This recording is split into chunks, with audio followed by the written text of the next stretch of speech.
Доброе утро! Если вы потеряли какие-либо мелкие предметы, ну, например, детали от детского конструктора или маленький гвоздик, сегодня расскажу, как легко их найти при помощи пылесоса.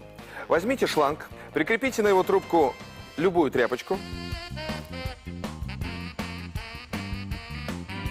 включите пылесос, и все самое необходимое вы найдете достаточно быстро.